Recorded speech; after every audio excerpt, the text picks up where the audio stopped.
segundo vídeo vai falar de outros dois ciclos, o ciclo da borracha e o ciclo do café, e o início da transformação do país, um país agrícola para um país urbano industrial. Ainda é o ciclo da borracha, que também, assim como o ciclo do algodão, é um ciclo bem localizado, é o mais curto de todos. Então, de novo, tem uma ligação forte com a Revolução Industrial. Então, a Revolução Industrial estava organizando a produção em alta escala de uma série de novos produtos e uma série de novos materiais, e um dos materiais que passou a ser bastante utilizado era o látex, que era produzido, um bom látex era produzido pelas seringueiras brasileiras no norte do país, e aí a gente tem uma série de fatos peculiares que envolvem aquela região, mas que é uma região que acabou, de novo, ficando economicamente para trás em relação às outras regiões, mas o ciclo da borracha é um ciclo importante, que tem um desfecho específico também e que vale a pena comentar alguma coisa, né? Então, esse, como eu comentei, foi um ciclo curto. Esse ciclo, essa seringueira, ela era uma seringueira de boa qualidade, com boa produtividade, e algumas mudas foram contrabandeadas para a Ásia. E esse foi o fim do ciclo da borracha brasileira, porque a distância da Ásia era menor, a produtividade foi melhor lá, e aí ninguém mais comprava a borracha brasileira e compravam então a borracha asiática.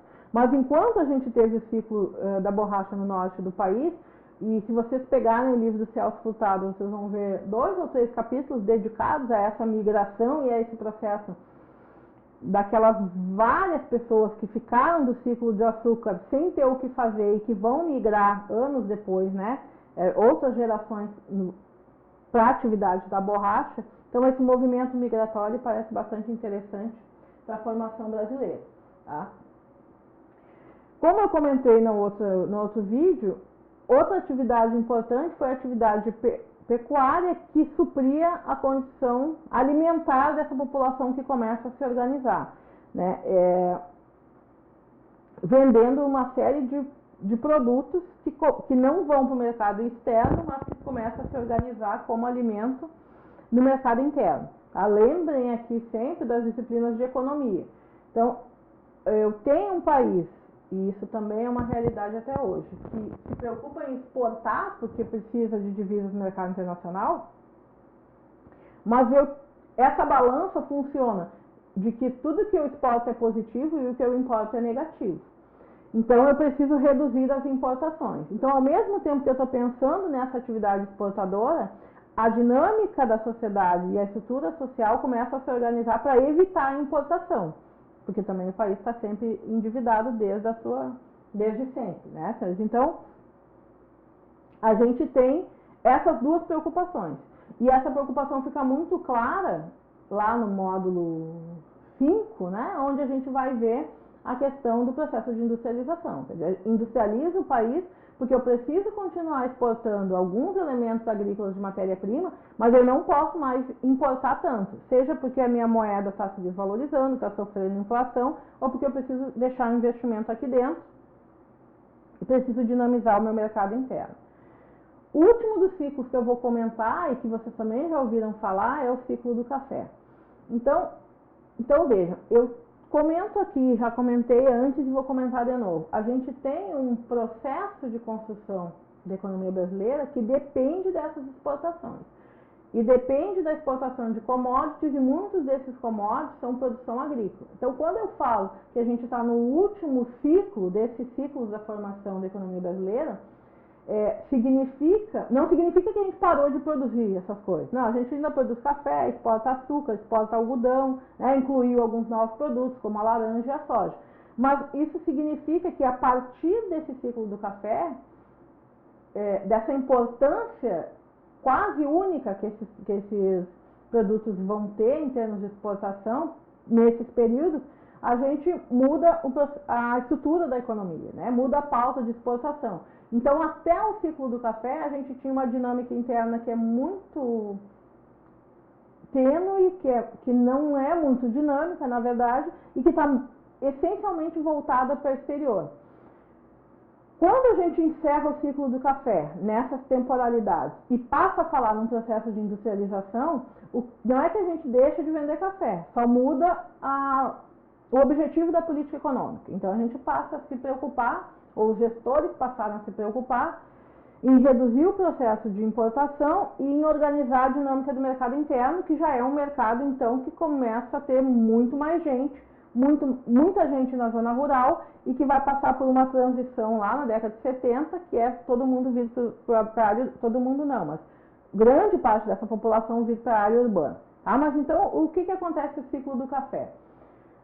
O país ele precisava de um novo produto, né? O café é um produto muito bem aceito, é um produto que no mercado mundial começa, por exemplo, a substituir o chá, né? Tem mais quantidade de energia e tal, e se abre um mercado.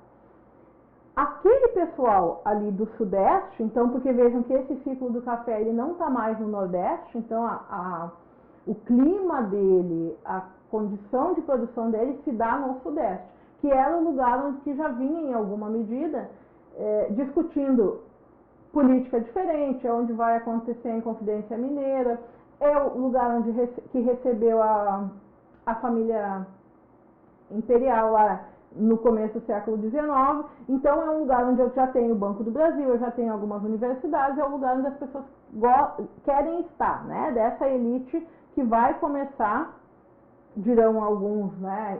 Nunca se tornou independente, mas que começa a ser uma burguesia brasileira. Bom, o café, ele tem uma importância, então ele tem altos ganhos de produtividade. Nesse meio tempo, lembrem, se vocês já estudaram, mas eu não falei, a gente tem a necessidade da migração do trabalho escravizado para o trabalho assalariado, e aí não é por acaso que se conta a chegada dos imigrantes, essencialmente que trabalham no café no Sudeste, são os imigrantes italianos, que vão se assalariar, né? E que vêm numa condição totalmente diferente do que vinham aqueles negros escravizados da África. Ou seja, eles vão receber alguma moeda e eles vão fazer circular esse dinheiro dentro da economia para a sua manutenção. Então não são pessoas que vêm aqui, pegam o dinheiro e vão embora. Esse dinheiro fica circulando aqui. Então isso já é uma diferença bastante importante para a prestação de serviços e para pensar uma dinâmica de mercado internacional. A gente chega à metade do século XIX que o Brasil exporta quase metade de tudo que é consumido de café no mundo. Bom, aí eu tenho uma grande produção que depende de um trabalho assalariado e que faz essa moeda, que já é uma moeda nacional, circular dentro do seu mercado.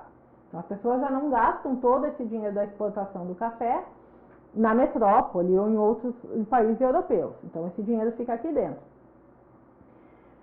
Por outro lado, então, esses imigrantes que vieram, nem todos eram agricultores, então eles mesmos conseguem prestar alguns serviços. A verdade, dirão alguns que poucos eram agricultores, né? Dada a condição europeia, muitos deles vão se assalariar na lavoura de café, porque é a oportunidade que tem. Mas eles conseguem produzir outras coisas e começam inclusive com contatos, né, europeus, começam a pensar outras dinâmicas de produção, outros produtos, outro tipo de comércio, para suprir a própria necessidade deles, porque eles vieram para o Brasil para ficar aqui e não para ir embora. Tá? O fato do Brasil controlar quase metade da circulação de café no comércio internacional faz com que ele seja também praticamente um monopolista em relação ao preço. Então, aí a gente deu grandes saltos nessa história, a gente já tem uma gestão que é uma gestão brasileira, que cuida de uma moeda brasileira. Tá? Então, eu vou cuidar o preço do café a partir das minhas intencionalidades em relação às minhas trocas no mercado internacional, o que faz bastante diferença. Uma coisa é Portugal pensando levar esse dinheiro no saldo da balança comercial da metrópole, a outra é o próprio Brasil ter que cuidar desse saldo de balança comercial na sua moeda. O processo de independência já gerou uma dívida, né, e com esse grande produto que ele consegue controlar. O café, então, aqui a gente pode ter uma ideia, né, da produção do café E essa produção de café, ela vai conseguir reunir muitos dos capitais que estão disponíveis na economia brasileira nesse período, porque é o que dá lucro, só que a gente começa a produzir demais. Então, se vocês lembrarem, a lei de oferta, e sem contar a concorrência, então outros países percebem essa oportunidade no mercado internacional e vão também tentar produzir café, e a própria produção do café no brasileiro começa a ser muito alta, tá? Então, quando eu tenho uma produção, lembrem lá o modelo de oferta e demanda. Quando eu tenho uma oferta muito grande de algum produto, seja ele qual for, o que acontece com o preço? Qual é a consequência? Cai o preço. Só que o Brasil, em alguma medida, controlava o preço. E aí, em termos de gestão de política macroeconômica, a gente tem aquele grande fato, né, que também todo mundo já ouviu falar e já viu as fotos e tal, que é a questão da queima do café. Por que o governo vai queimar café? Porque ele não quer que baixe o preço do café no mercado internacional. Enquanto o governo consegue controlar o preço no mercado internacional, a partir da quantidade que ele coloca lá no mercado internacional, ele vai tomar essa decisão, então, de financiar as lavouras de café para, eventualmente, queimar parte dessa produção.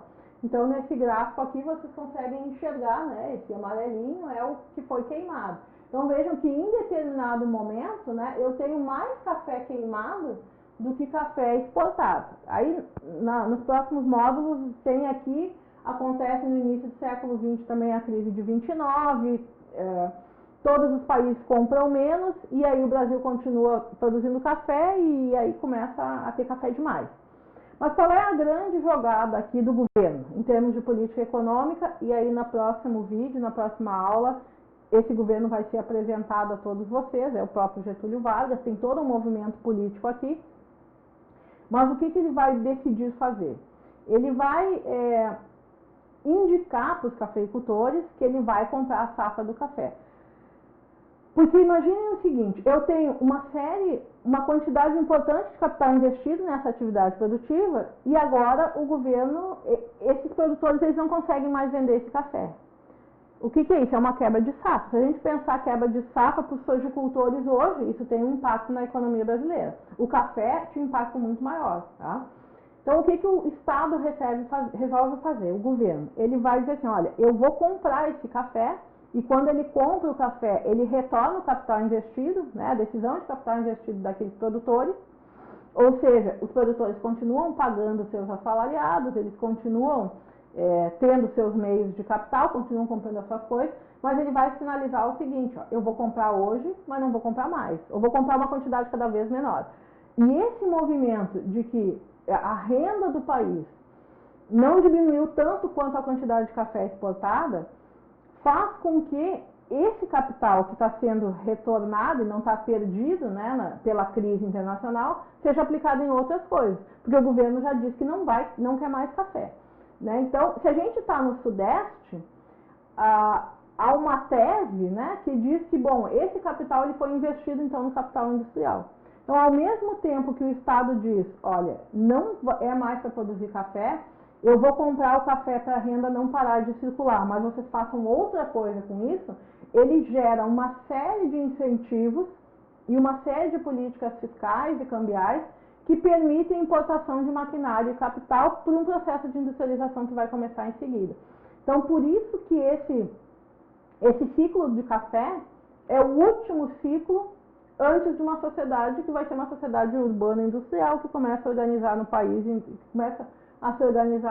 então, a partir de 1930, mais ou menos, depois da crise de 29, alternativas a essa crise de 29 e alternativas ao investimento no café, que já não é mais o melhor a ser feito no país.